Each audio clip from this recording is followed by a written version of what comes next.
they are sneaky little bastards. They just sneak up on you when you are least expecting it, and they get you every time. And that's what we're going to talk about today. Hey there, if we haven't met, my name is Brooke from Grieving Mommy, and on my channel I share my journey through loss and grief after losing my 10-year-old daughter Libby in a car accident.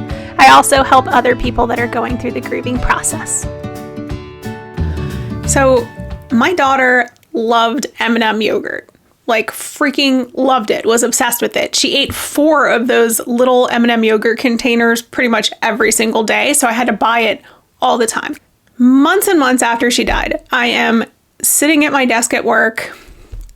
It's my lunch break. I am ordering on Instacart for delivery later that day, and I complete my order and it pops up saying, "Would you like to add any of your favorites?" And of course, in my favorites is M&M yogurt because I bought it every time I did a grocery order. And it just got me. Like out of nowhere, I started gasping, my chest hurt, my eyes welled up with tears, and it just sucked. This is an example of what we call a grief ambush.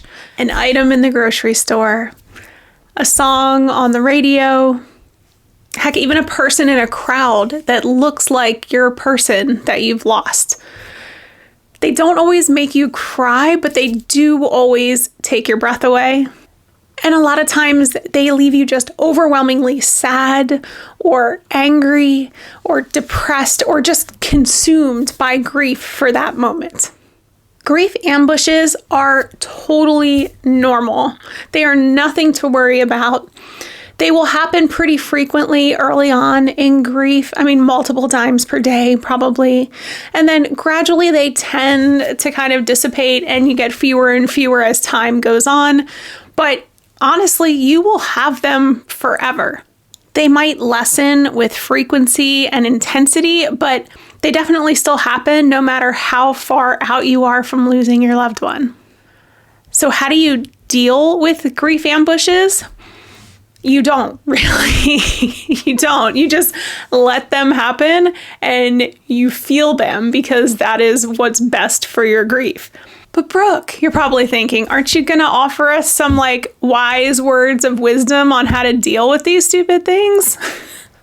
I will. But before I say that, if you are not in public, if you are somewhere where you can just let those feelings happen, or cry, or whatever it is, scream, punch something, whatever you need to do.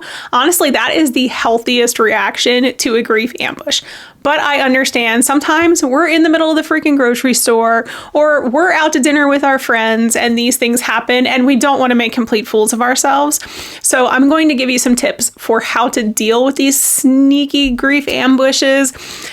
They won't all necessarily work for you, so try them out when they happen and see if there are any that help you. Okay, so first, if you're out to dinner with friends and they freak out because you're having a panic attack with your grief, you should get different friends. But seriously though, first, what you want to try to do is get yourself somewhere where you can be alone. So if you're somewhere like at the grocery store, if you want to abandon your cart, that's fine. You won't get in trouble. Abandon your cart, go to your car and feel your feelings. That's fine.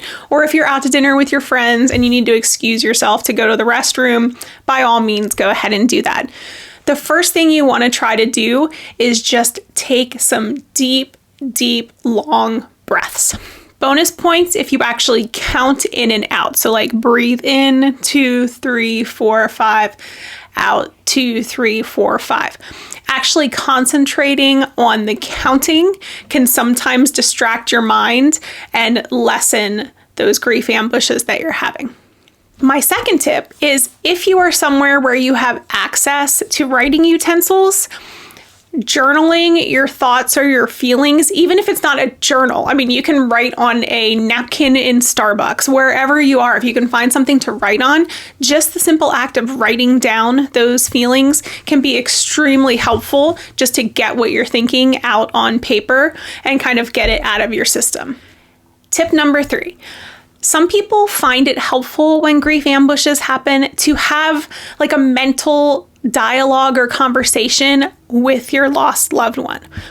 I can't personally do this one if I'm around anyone in public because it just makes me cry even harder having like a pretend conversation with my daughter. But if this works for you, go for it. I know it actually works for a lot of people. So you can just have like an imaginary conversation in your head, like, oh, hey, I saw M&M yogurt and it made me think of you. And I remember when you used to sit at the kitchen counter and eat that yogurt and I had to buy you extra M&Ms, the little mini ones, to dump in there. And just sort of getting that memory out and having that dialogue kind of gets you through those emotions. My next tip is to prepare yourself ahead of time with a mantra. So this one might seem a little cheesy or woo-woo, but I actually have one that I chant to myself sometimes, and I say, grief is love.